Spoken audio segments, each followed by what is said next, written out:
we first have to define authenticity, right? What is authenticity? And in simple terms, I think it is when the internal thoughts and dialogue and values are consistent with the external speech and actions.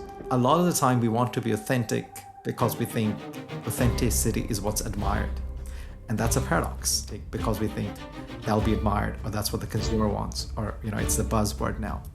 However, my proposition is that authenticity is first important for the organization and the individual themselves. At an organization level, because I think the organization knows if they're authentic or not. And your team would know what your private, like if you talk about purpose all the time externally, but internally, that's not how you're acting, or that's not what the decisions are. The organization knows. And that's actually a big part of culture over the long term. And whether your own people trust you or the mission or the purpose. So I think that's a good place to start. And once you start with that, then I think you will recognize that at times you will get criticism based on that.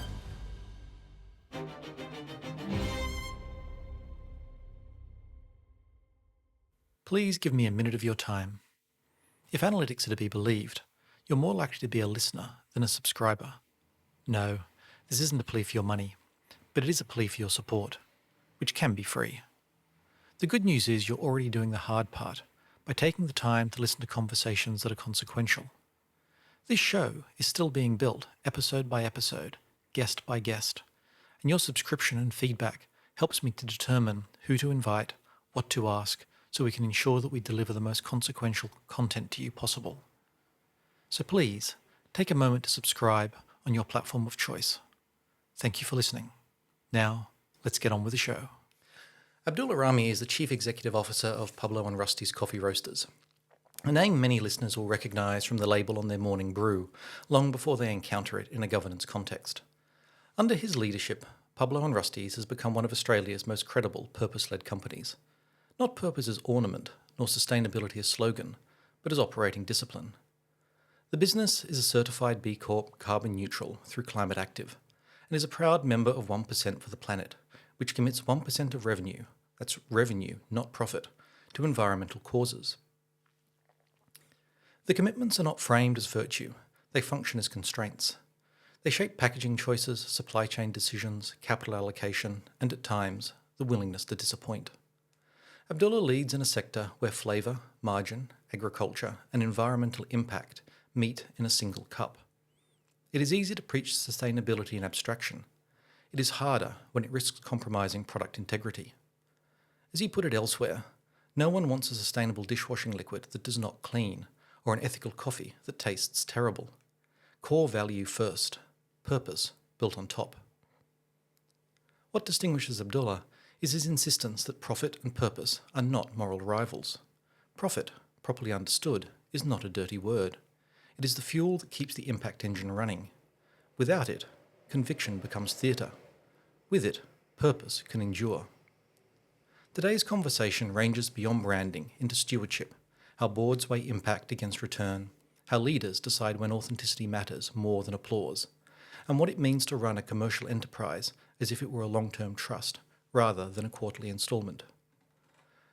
If you ever held a cup of Pablo and Rusty in your hand, I invite you to consider the architecture of the decisions behind it. Abdullah Ramay, welcome to On the Subject of Leadership. Thank you, Robert. It's a pleasure. Amazing. So you often speak about purpose as an anchor rather than a tactic. I suppose for you, when did purpose start to move from language into lived leadership? Great question. And I think purpose has many layers, right? So there's individual purpose, and I love the concept of ikigai. While it's not restricted to purpose, but it's a good way to say, like, what drives you? What are you passionate about? What do you love? And then also matching that in the ikigai context to, what does the world need? What are you good at? And what are you going to get paid for? So similarly for organizations, I think purpose has to emanate from some sort of things that the organization cares about. And then ideally, it's also something that the world needs, the organization is good for, and fits their products, their model, or where they're going. So I mean, in Pablo and Rusty's context, we were always sustainability focused, just because a lot of us like the outdoors. A lot of us love coffee, and coffee, surprise, surprise, is grown outdoors and in habitats, and sometimes leads to habitat destruction too. Um, and so it was organic at first. So we wanted to, we love coffee, love business, but also love the outdoors. Our founder, he's also very sustainability driven. Since then, he's founded a reusable cup company called Husky. So there was all these things, but over time, then we made it a key part, and we were able to articulate it. And for us, it morphed into protecting habitats and restoring habitats once we've taken care of our footprint and reducing it. And that is in line with what we really care about. It's something that ties well with coffee, because if there's no habitat, there's no coffee, really. There's no coffee. So it goes with the product. By being 1%, we sort of built it into the model. So we're trying to buy more sustainable coffees. We're trying to have our chains more sustainable, but then also we're going beyond that and trying to fund protection and regeneration of habitats. So that just fit for us. And for us, that links business growth and business and all the things you need to do business well, from product to marketing and brand, directly to also the purpose. And I believe when purpose is an anchor and it fits well, you can get away from this dichotomy of, right now I'm working on purpose, and then I'm working on business, and then I'm working on something else. Yeah, I think that's really beautiful, and I love, I guess no pun intended, the way purpose is sort of organically grown in the organization. And I think that that's probably what leads to the sustainability of it, because otherwise there's that sense of, let's name a purpose, brilliant, we've bolted it on the wall, now okay, let's get a product and sort of connect the two.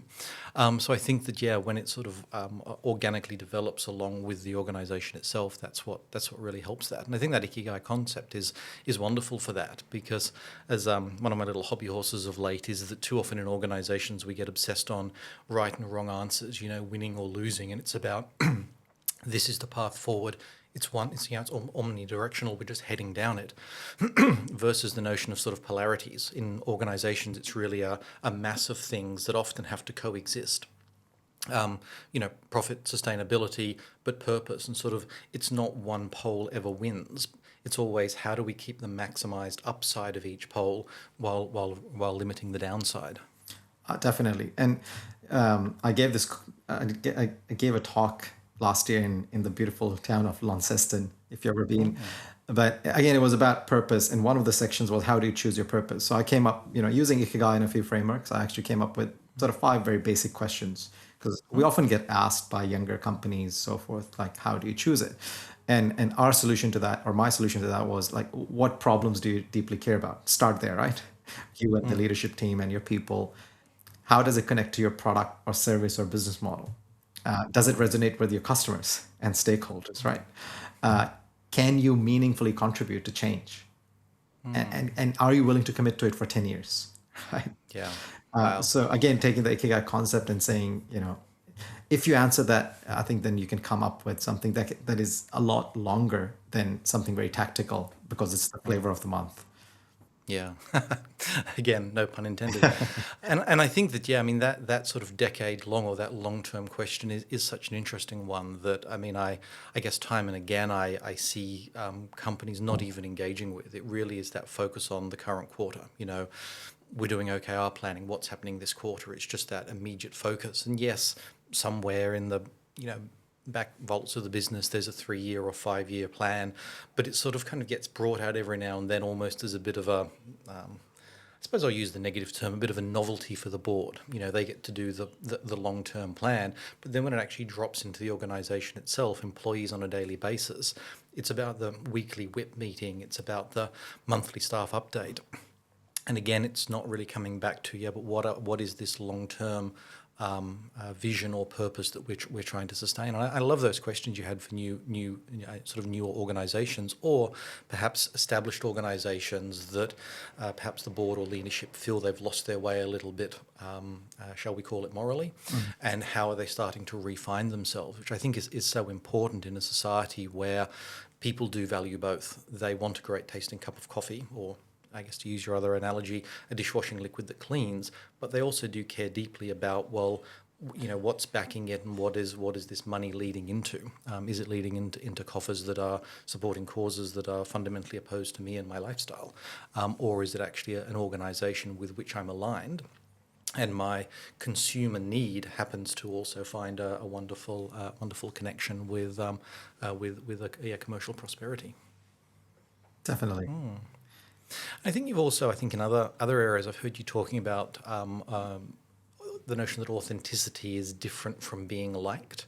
And I think sometimes in organisations, particularly when I see people looking at their own personal brand, so I guess stepping back from the organisation a bit and just looking at the individuals, there is that sense of, but I want to be have a degree of popularity. That likedness will help me to succeed and grow in the business. But I think you sort of see authenticity as quite different. And I guess in practical terms, I mean, I suppose as a manager, when mentoring employees, or really as a CEO thinking about the organisation more broadly, how do you decide when to accept short-term criticism in order to preserve long-term coherence? Yeah, this is one of my favorite questions, and I think, let's be honest, we all love to be liked, and we don't like criticism. That's human nature for most people. However, I think we first have to define authenticity, right? What is authenticity? And in simple terms, I think it is when the internal thoughts and dialogue and values are consistent with the external speech and actions. In a very, very, very brief definition. And I think the other thing which often we don't think about is it's very hard to know if somebody is really authentic. For example, how do you know if I'm authentic, right? You can make a reasonable guess if you knew me over the long term. Yeah. And you're like, okay, this person, I think they've been consistent. They typically, what they say in private, that's what they're doing in public, or they're candid or whatever it is. But ultimately, the person knows. Yeah. Right? You would know, and I would know if I am acting authentically in that moment. And I don't think it's a black or white thing. It's a shade of being authentic and not authentic in situations and on topics or at times. But if that's the case, I think I like to use that internal lens first to say, as a person, we hear about the imposter syndrome, and that's real, and that's the negative thing, where it is that the person doesn't feel ready or doesn't feel competent, and you want to rise above that. But there's another sort of imposter syndrome where we're not authentic, and that's actually a positive feeling, because it's a prompt to say, I'm not, am I acting in the best way, given all the context, and everything has nuance. Meaning, you also don't want to speak your mind in every topic, right? You don't want to talk about politics and all these things and bring your whole sense to everything. However, it's about having consistency and alignment of internal values and thoughts and speech to external ones. And when it comes to organizations, I think this is the paradox and people, is that a lot of the time we want to be authentic because we think authenticity is what's admired. And that's a paradox, because we're trying to be authentic because we think that'll be admired, or that's what the consumer wants, or it's the buzzword now. However, my proposition is that authenticity is first important for the organization and the individual themselves at an organization level, because I think the organization knows if they're authentic or not, and your team would know what your private, like if you talk about purpose all the time externally, but internally that's not how you're acting, or that's not what the decisions are. The organization knows. And that's actually a big part of culture over the long term. And whether your own people trust you or the mission or the purpose. So I think that's a good place to start. And once you start with that, then I think you will recognize that at times right? At times, people will like that. People will like whatever you're doing, right? Let's say, for example, we're really, really passionate about habitats, right? And restoring them and protecting them and so forth. Now, there are people that don't like that because they see that as a political stance, and for us, it's nothing political. We just, like, We like, just we love a beautiful environment. correct. And Pablo Recipes can have people from all sort of lives, identities, politics, whatever it is. But we just like, we like coffee, we like the outdoors. This is our mission. However, some of our customers may not like that. Other people or even competitors might think that we're just this is all lip service, and you will always get criticism like that. And sometimes also criticism that's fair criticism, meaning that you're not going far enough, right? Like we've had this one of the projects for many years to try and make our packaging more and more sustainable, and we've done that over time, and we write publicly on our blog. However, we made a choice not to go to paper, right?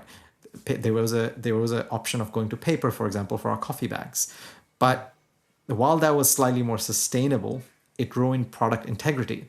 And for us, again, if you go, you can be sustainable, but if your product's not good enough, the consumer's not going to buy that. So while you might get a short-term win, it's a long-term loss, right? Even though paper is cheaper, right? It's actually easier to work with. But sometimes you have to make these choices, and you will get criticism based on that. So I think part of the journey, and that's why it's so important to have your internal anchors and commitment, is that criticism is part of that. And some criticism is valid, some is, and it's actually, productive. So because it's making you better, and some might just be because people think differently. But if you're not okay with some form of it, and again, we still have to be smart. We have to have, I think we don't have to be martyrs, and we don't have to, die on every hill. It's still branding matters, and PR matters, and marketing matters, and we don't have to annoy people or look for fights unless that's your brand.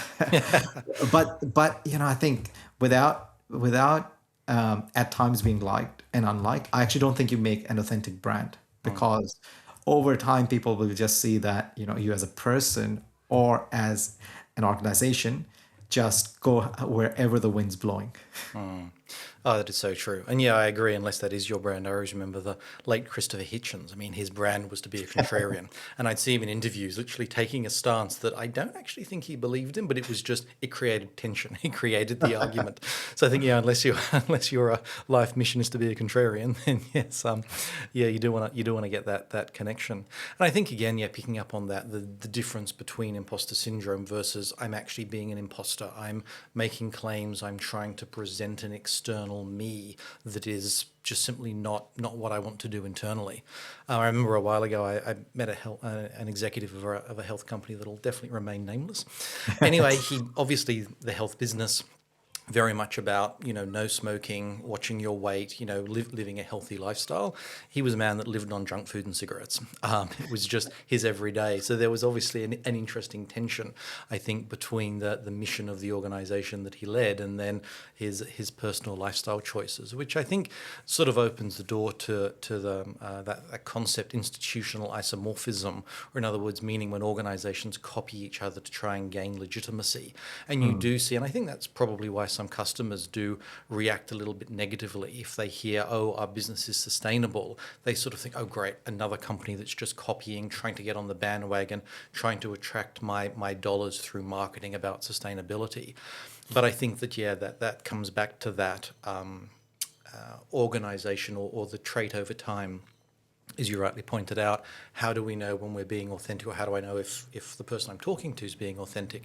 And often that's only observable over time. So I like to think that when organizations do maintain their purpose, are true to it, are consistent, then in the long term that actually builds a great business, because people will see you do actually walk the walk. And I think to your point, I thought the paper coffee bag example was a great one. I mean, for me, that's such a fabulous example of polarity mapping, in the sense of, yes, we need to work on the sustainability, but when does it start to tip into and start to bring up the more negative aspects of it. We're, in a sense, creating a lesser product for people in an attempt to really push sustainability to its absolute limit. We need to check that as an organisation. Oh, definitely. That's quite true. So I want to step sort of not quite up out of the organisation a little bit, but to sort of wander in the area of boardrooms for a bit, because I know quite a few listeners who are, and again, I really hate this term in organisations, but I'm sort of a little stuck with it. More junior employees don't get to see what happens behind the boardroom door. The boss goes off to a board meeting. I wonder what's sort of happening in there. So I sort of want to try and unpack some of the things that you've seen in boardrooms over the years. And for me, one of the number one questions that comes up is when boards are considering an investment, whether sustainability, digital tools, particularly AI, as it's now, I think, swamping almost every organisation out there. How do you structure the conversations so that financial return and purpose impact are assessed rigorously rather than sentimentally? Because again, I suppose for people that haven't had a lot of experiences with boards, they can sometimes seem almost like other beings. I think you get that a bit with world leaders, but we sometimes forget they are human beings, and sentiment, personal drive, emotion, you got up on the wrong side of the bed in the morning can sometimes just impact your decision making and how you're functioning. So I'm interested in how you found that interplay with boards. Yeah, I think boards, again, you'll typically either have private company, or for-profit or for-purpose boards, and then you'll have non-for-profit. And while they have similar function, they're slightly different, because if they're for a for-profit company, then shareholder returns it is one of the consideration. It shouldn't be the only consideration, and it's I think no longer the only one. However, that is a consideration, and that's a stakeholder, and that's okay. Whereas if you're in a non-for-profit board, then you're looking for the organizational impact or the service deliverability, amongst other things. I think the other thing is that boards have a very different function than executives, right? The boards are not trying to run the organization. They're not there for delivery, but they're there to steward. Shouldn't be. Or shouldn't be, in an ideal world. In a perfect world, right? And there's sometimes situations that require different, because the organization is so small, or you have a revolving door or so forth. But boards are there to steward, right? And they're really focusing on approving and participating in strategy, right? They're making sure all the monitoring and controls are working as they are. They're looking towards the safety and the culture of the organization. They're looking at performance and finance and so forth, and performance of the executive. And they're looking at risk and governance, right? And so boards have a very different function. So they have to think differently. And good boards will be quite robust. And based on their charter and their constitution and what they're trying to do, they will balance multiple things. And if purpose is one of them that they truly believe in, they will, right? And then if it's not, and for-profit boards get a bad reputation, and sometimes rightly. Like, for example, the last few years, margins have been squeezed, so a lot of sustainability agendas have fallen off, and sometimes that can be sinister. Yeah. Sometimes it might be a survivability thing. So you have to sort of see the context, and then same thing in non-for-profit boards, right? They're trying to just look at all these various factors and make sure if they have a proposal that it covers all those lenses. Like, is it fit for, or is it in line with the Constitution? Can we afford it? Are we going to be deliver it? We have capacity, capability, monitoring, and what are the risks, right? Because their job is to make sure that those risks are mitigated. Yeah. And in line with the risk appetite that they've signed up to, right? And that'll be quite different from a very innovative tech company to a 100-year-old business that's in very stable sort of industries. And I think that holding to values through tough times and boom times is quite a challenge to balance. I remember distinctly back in during the GFC, before it, sustainability was very much starting to come on the radar for a lot of organisations, and it was fascinating to see businesses and read their sustainability plans and how all in on sustainability they were. The GFC hit. Next thing, okay, well, we're going to remove plastic cups from our canteen.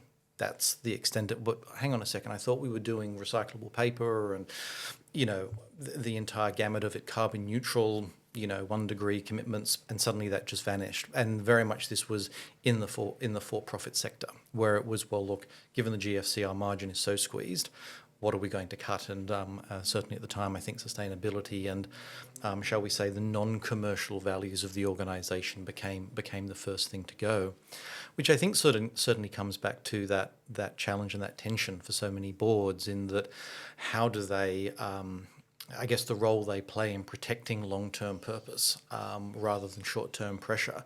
And that I think comes back to how they interact with the executive, because particularly for CEOs, I mean, you've got your metrics, you have that that deliverable for the board, and I think if they're both pushing you on the one hand to say, well, you must deliver these numbers, there's no compromise, otherwise, perhaps start having some conversations about where you can move next, and also that pressure to meet the values that I think can be would be a real challenge at the executive level. Yeah, and I think one thing that we quite like is, especially for for-profit companies, certifications like B Corp. Because what that means is it keeps the organization honest over the long term. Yeah. Because you have to do the certification every few years. There's a score. It gives a roadmap. So it's very hard to hide. And also, there's actually now with the B Corp, there's a constitutional change where you commit as your constitution that you're going to balance all the stakeholders, right? Not just the shareholders, right? Now the shareholders should be getting returns also, Yeah. but if it's the only purpose, it's actually not good for the shareholders either, because that can be quite short term. But it's then not good for all the stakeholders. And also, I think there is an increased recognition, although it's because it's such a complex space, that there is something called reputational risk, right? Or so if people keep changing and chopping and not doing what they say, over the long term, the brand takes a hit. I think in like for example, with many examples recently where a lot of public listed companies have come under a lot of fire because their brands have started to take a hit because of inaction or bad decisions or whatever it is. So I do think there's more consumer pressure. However, sometimes because the consumer space is so the consumer is so busy, right? Like we're making thousands of decisions every day, and there's so many products we can't keep up to date. There's the huge information asymmetry, and that's why, like, I believe personally, but also at a company level, that certifications are quite important in that space, so that you have a very quick somebody else's, because for every consumer to do the work and see what's actually happening when you're in the Woolies or the Coles aisle, that's just not practical. And I think that is so important, the constitutional elements that, I mean, so often I know when I hear managers and sometimes boards talking, they often frame it in the sense of, well, what are we legally required to do? And I always say, a legal requirement is often the kind of the minimum bar. That's what you must get over, but you're always welcome to go beyond that. And I've often used that context when organisations restructure and staff are made redundant, and there's that, almost that hand-wringing of, well, look, we'd love to do more for the staff on their way out the door, but we can't. The Act says we only have to give X. Well, no, the Act says you must give X. You legally can't not do that, but you would be welcome to give them another week, 2 weeks, month's pay if you wanted to. And so again, it's that difference between the legal constraint and the I suppose we can term them the optional extras on top. But I agree, if there's no constitutional binding, often people will revert to that, what's that legal minimum? And if there isn't a constitutional element that requires them to do that, some people will just drop it. Yeah, and also I think that there's some actual legal implications. So I remember there used to be one of the publicly listed B Corps was talking about the fact that legally they before the constitution change, they are there to maximize shareholder value, right? So let's say they had some consumer issue or the staff restructuring retrenchment, and they're trying to go above the minimum. Now they are actually breaching their legal duty, right? So it's not so maybe they can justify it, right? So they'll have to go justify it to say this actually increases long-term shareholder value.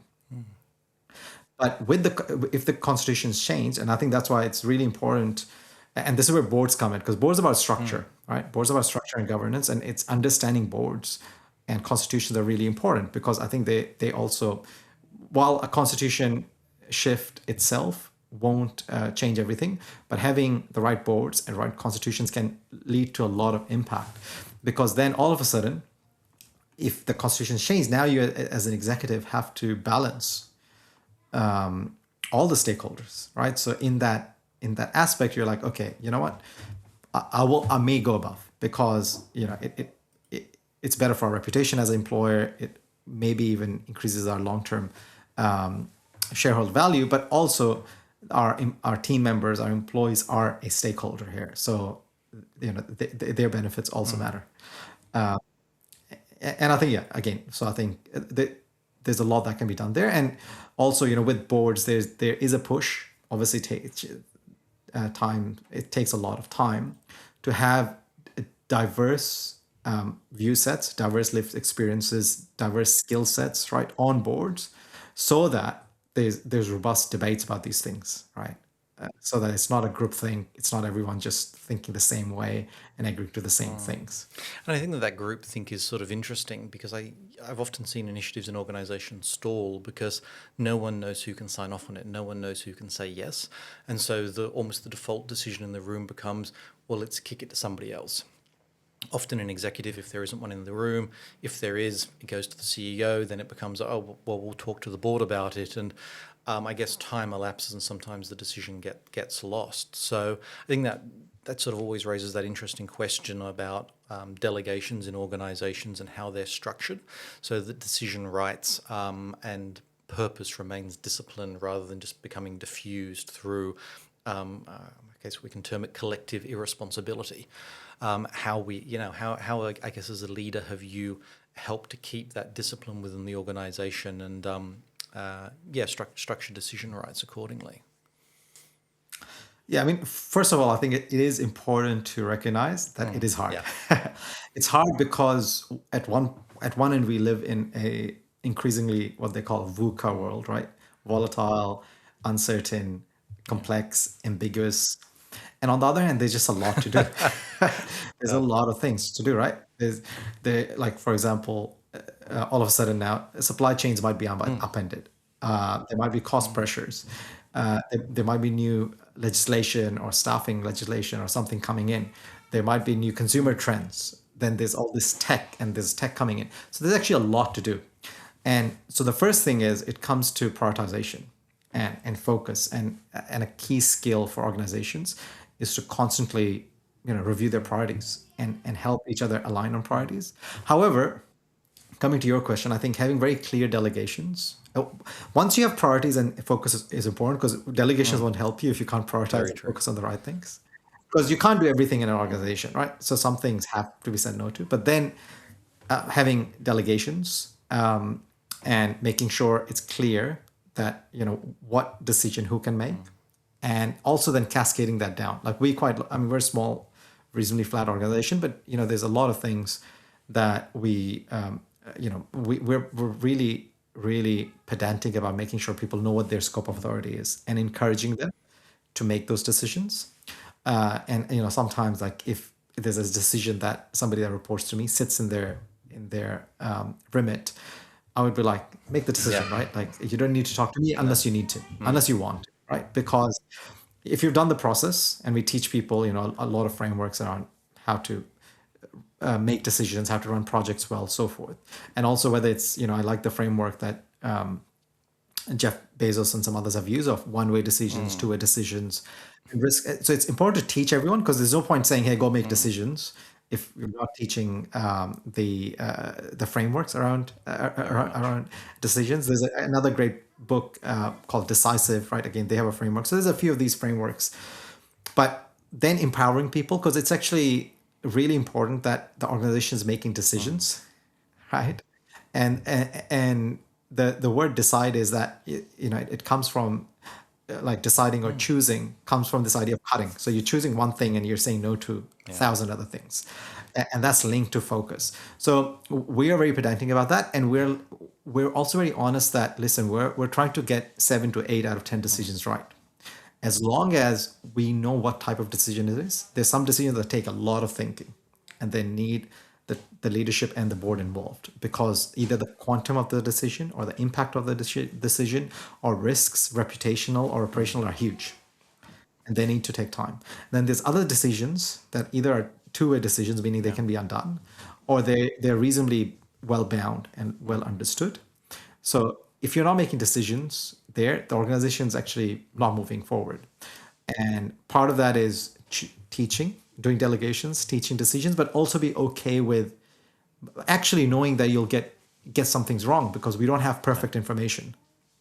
And if we wait for perfect information, by the time we have that, it'll be too late, because inaction or non-decision is just as fatal or risky.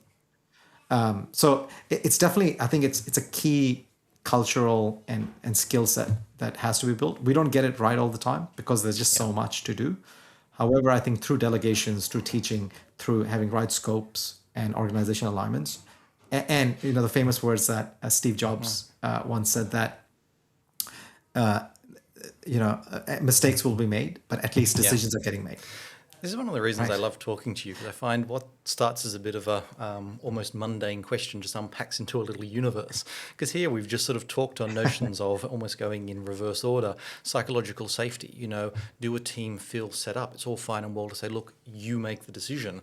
Okay, great. But if I fear retribution or retaliation for my decision making, I'm probably going to lock up or constantly search and almost try to do collective decisions, talk to all my colleagues first, because I'm worried about being wrong. Whereas if my boss has given me that confidence of, look, take care, it's not our money, we're just custodians of it, but don't be afraid, don't fear retaliation. You have that psychologically safe space so long as you can justify your rationale. And if, in the light of hindsight, it looks like, yes, I can see how you arrived at that.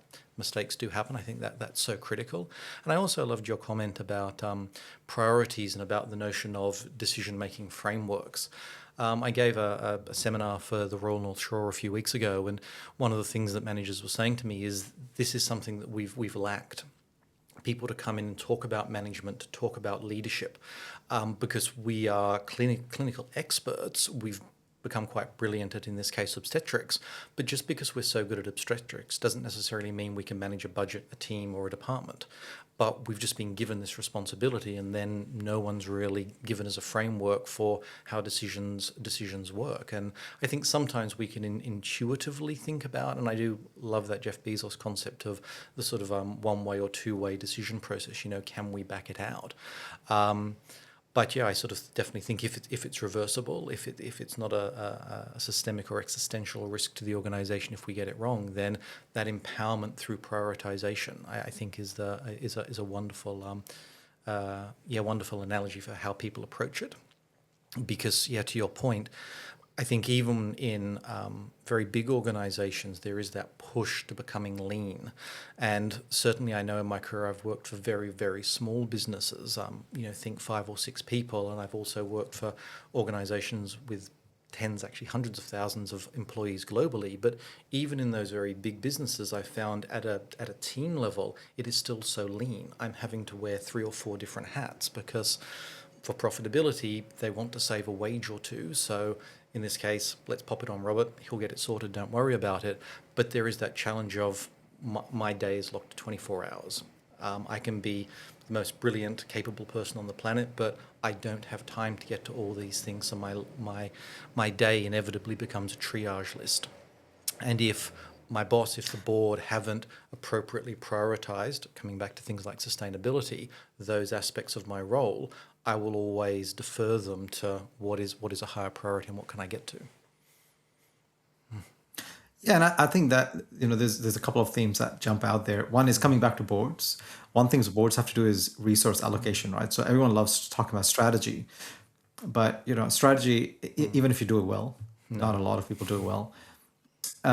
It's just a whim unless it's tied, unless it's carried through organizational capability and organizational resources. And if you don't have capability and resources, allocating them or building them, and a lot of the time, if having psychological safety in an organization that is like one of the books we often refer to is Patrick Lencioni's The Five Dysfunctions, right? And he has this idea of trust and a bunch of things that then lead to robust conversations and holding each other accountable.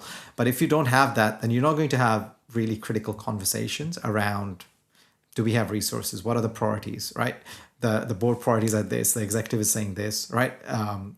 Somebody else is saying something else because we just haven't even agreed on the priorities, let alone resources.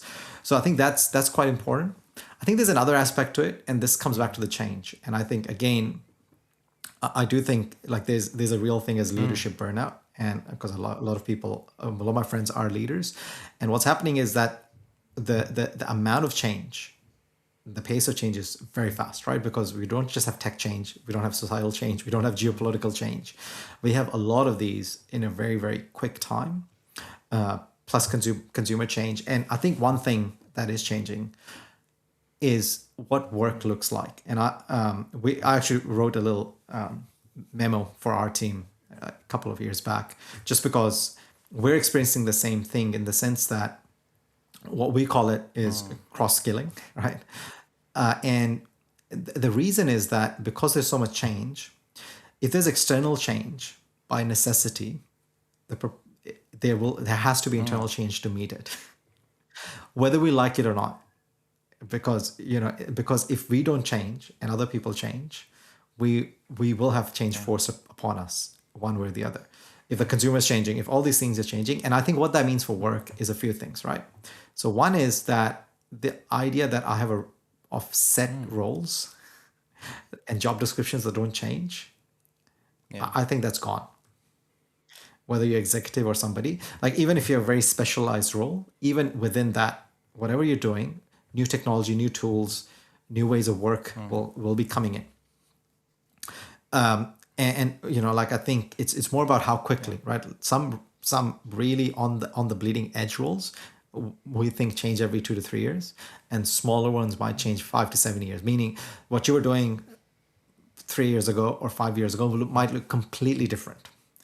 And I don't think I don't think enough talked about that, because what that means is that what we hired you to do today is actually not what's going to happen tomorrow. So I think, and what we think, because how we grew up, or what we thought how we were growing up, is that like I become an accountant today or whatever it is, and I'm a financial analyst, and this is what I do, and then my role sort of stays. And then if I upskill or change, then they'll change the role, and then I'll progress in my career.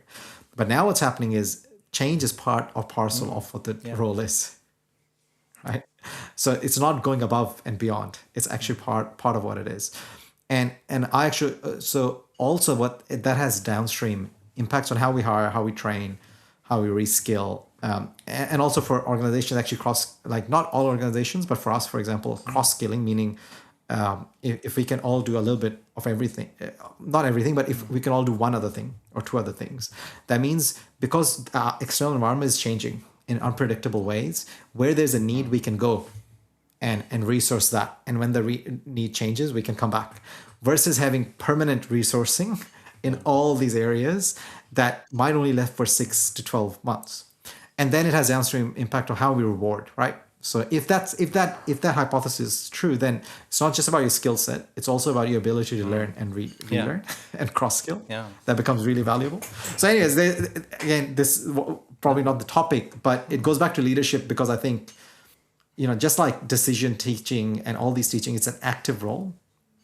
It's also about, I think, like if the workforce is changing that much, it's an active role for leaders to take their people through it. And that needs a lot of psychological safety to be built in, to actually, because that's a very confronting thought.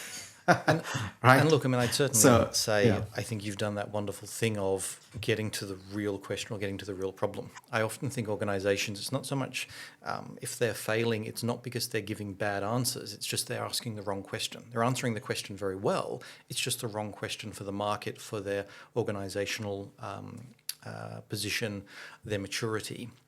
And I think that, yeah, your talk there, both of, I think, cross skills and adaptability, I think is so key.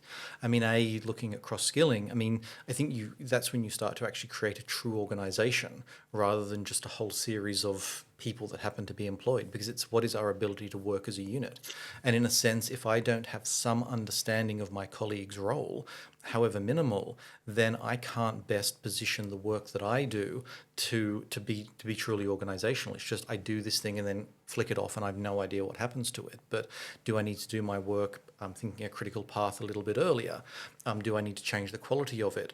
When I'm working with a colleague, if I'm seeing something in their space that they've just missed because they're busy, they're tired, they're whatever, how can I be a true support for them and vice versa? And that ability, I think, creates much tighter teams because it's that sense of you've got my back and I've got yours. And now we are supposed to use the military term in the foxhole together, and then you've got that that true organizational glue that creates both team loyalty as well as organizational loyalty and a desire to turn up to work each day and to work well. And I think coming to that adaptability piece, I mean, my mother always had that expression: if you keep adapting and keep learning, your role will be made redundant, but you never will. And certainly speaking to my, I guess, N=1 experience, throughout my career, my role is consistently made redundant. I think I'm probably on now role 14, 16, something like that. I've frankly lost count. But each time what happens with the organisation is we no longer need that. But if we put you over here because you are adaptable, you're always willing to learn, if necessary, you'll go back to university and you'll study something, and then you can actually unlock or enable that capability or that impact or that value that we need as an organization. And hey presto, here's a new job title. And cost of living, if I'm lucky, a bit of extra cash comes with it. But there is that continuity, which I think is so wonderful. And I think it also helps to, again, coming back to psychological safety, give employees that confidence, because there is a lot of fear, particularly in AI. I was in a board and executive boot camp. We never call them workshops or training sessions when the executive or board are involved. It's always a boot camp. But we had a boot camp on AI, and one of the first questions everyone was asking is what jobs were made redundant. I mean, even executives were saying, "Will my job be made redundant?" And there is that pervasive fear. And I think once we help people to see, well, look, AI is just a new change in the business landscape.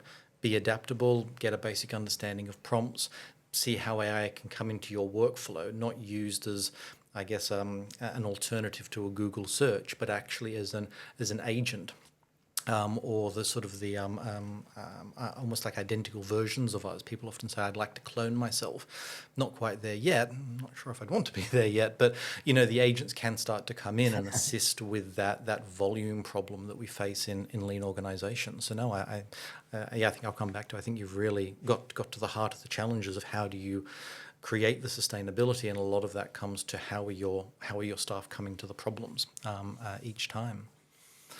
I think also you touched a little bit on the notion of exhaustion, which I think is prevalent, and I think more so given the nature of the smartphone. These things are in our pocket 24/7. Teams, Slack, insert your, I'll call it poison, is just raining in on you, and I'm seeing those messages at 6, 7, 8 p.m. at night. And if I'm working back because it's a big project and I'm kind of at my computer in a work mode, great, those pings are helpful, it's probably information. But if I'm trying to feed my daughter dinner and my phone's pinging and I'm looking at it, there's that context switching, that fatigue. And I suppose I think you've spoken in the past about leaders often tire of their message before the market does. So how do you go about fostering or maintaining conviction internally when novelty is tempting the team to go elsewhere? Yeah, I think that's a really great insight, and it's a challenge, right? The challenge is because it takes a long time for messages to cascade through Yeah. or people to believe in it. And I believe often, and this is as true for internal comms as it is for external marketing or branding. So as soon as you'll see like a company's repositioning, right? And they've been repositioning for 1, 2, 3 years, and then a new leadership comes, and as just about they're getting green shoots and the market's recognizing their new position and messaging, they'll change everything because internally they've they've just they're tired of it and they're like it's not working. I think part of it is choosing the right vision mission, right? We're lucky that a lot of us love coffee, right? So we love coffee, we love sustainability at the outdoors. So that's how, like that's makes the challenge a little bit easier, but it's still a challenge because repetition, being mundane. Also, working for better for business, B Corp, for purpose business versus another one, day to day is not that different, right?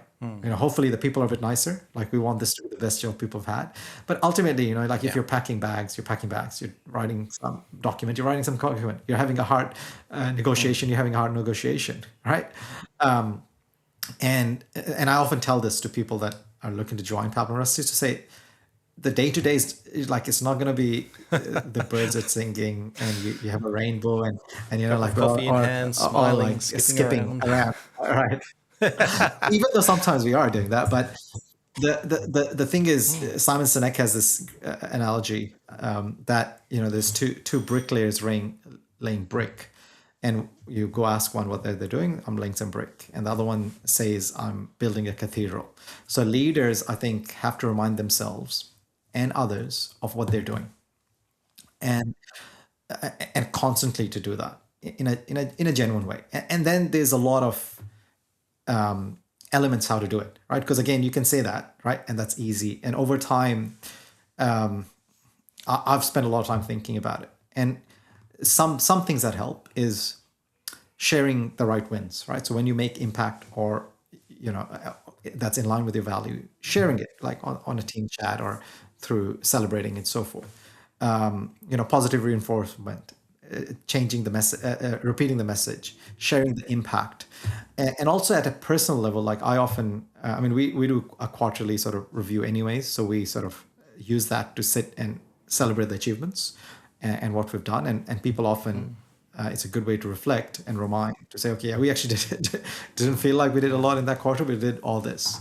And I often, because one of my mentors recommended this to me many years ago, I often recommend my team to also have their own sort of personal achievements list.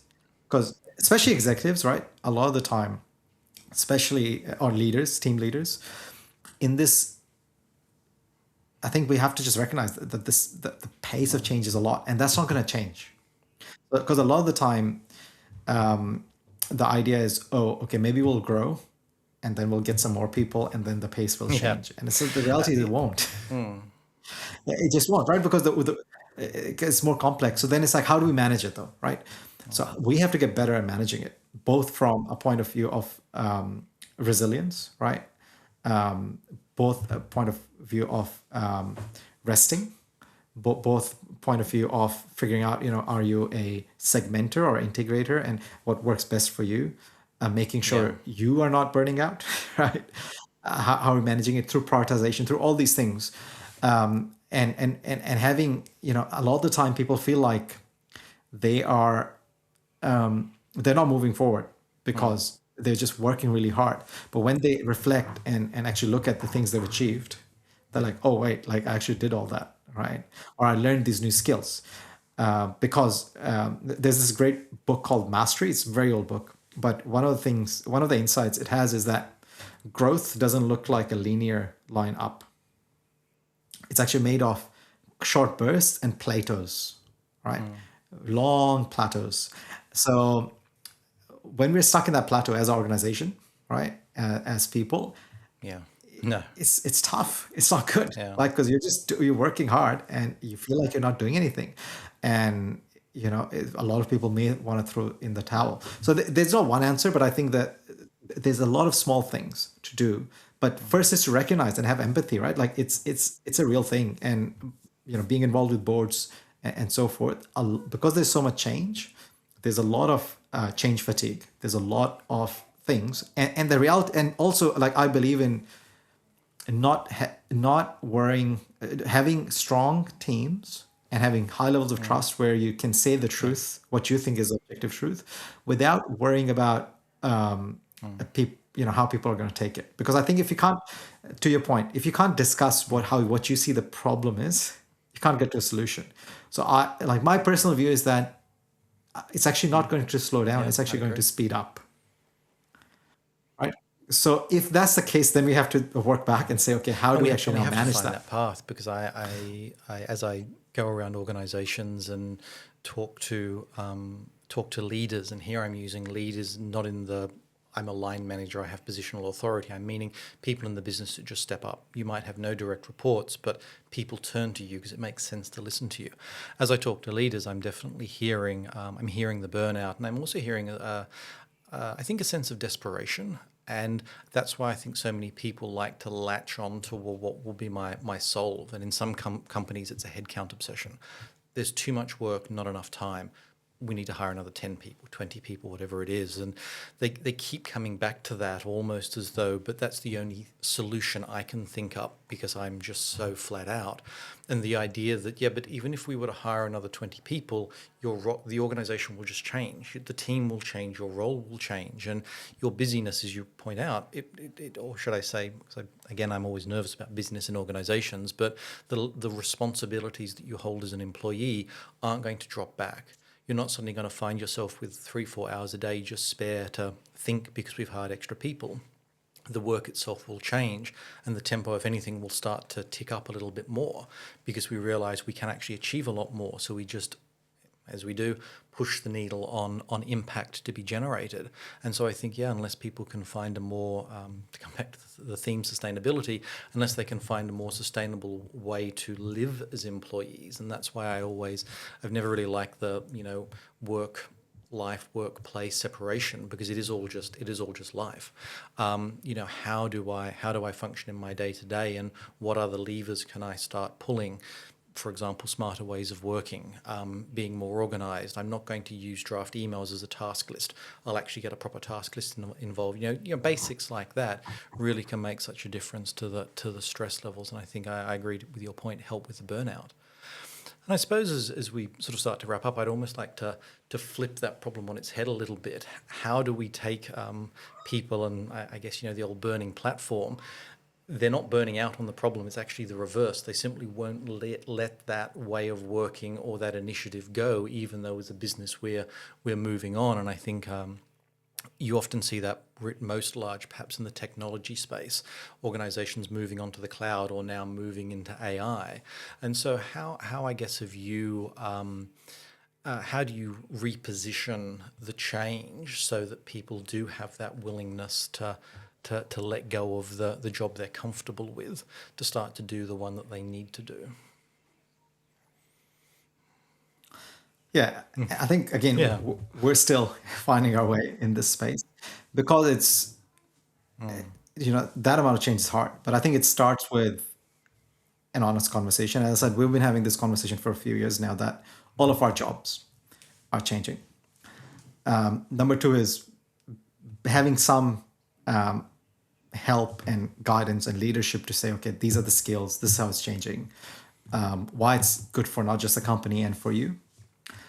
Number three is examples, like leading through example, right? So like I often tell my executive team that, if we're not learning, if we're not changing, then it doesn't matter, right? Because the reality is, while communication is very important, ultimately, if we're asking our people to do something we're not willing to do, it's just not going to go far enough, right? And then number four is having, getting feedback, talking to people, and adjusting plans. But I think it's really important to set the stage right? And it's often people think that they're employed by business, right? And then the business is making these decisions, and that's a perspective of reality. Reality is based on perspectives, but the other reality of that is actually we're all working for customers because we're in the marketplace. We're trying to sell goods and services and purpose. And we have a business because customers are willing to pay us to do this.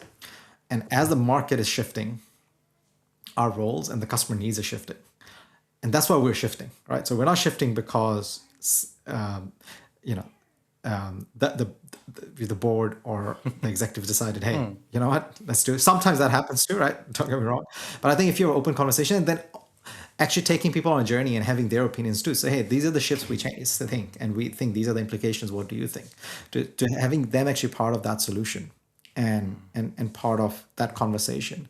And I think then you're often surprised about the level of leadership and the level of commitment and solutions people have, because it's very different than when you're solving a problem together versus you are shoving a solution down line and trying to shove it through people's throats without them understanding context or reasonings. It might be the same outcome, but two very different ways of going about it. And I think that you know, taking people on a journey, you know, the real fundamental of what is leadership, I think is so vital. I'm always a huge believer in Peter Drucker's management by objective and self-control, but sometimes I think managers can get too caught up with, okay, I'll just set the objective, but then I vanish. And I think there's a difference between empowering the team to use their capabilities to achieve the objective and being vacant as a manager or as a leader. And I think unless you're part of the journey with them while not overly interfering, I think, that's where it definitely falls short. We might wrap up. Do you mind if we do a bit of a lightning round? They can be one-word answers, very short answers, completely open. So, one trade-off that revealed what you really stand for. Purpose over profit. And the answer is and. Love it. And exactly, and there'll be something else. One board question every CEO should be prepared to answer. How are you going to deliver this? Oh yeah, execution. And finally, one habit that keeps you anchored when pressure rises. Walks. Thinking walks. No, I love it. I always, think that as a society we've sort of almost lost that ability just to go for a walk, to sit on a park bench.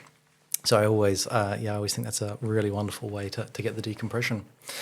Finally, because I adore following you on LinkedIn. Where can people find you? Listen to more of your thinking about coffee and all things leadership. Yeah, so they can find me on LinkedIn, Abdullah Ramay, and if anyone likes coffee, they can go to www.pabloandrusties.com.au for some of the best and really sustainable, purpose-driven coffee.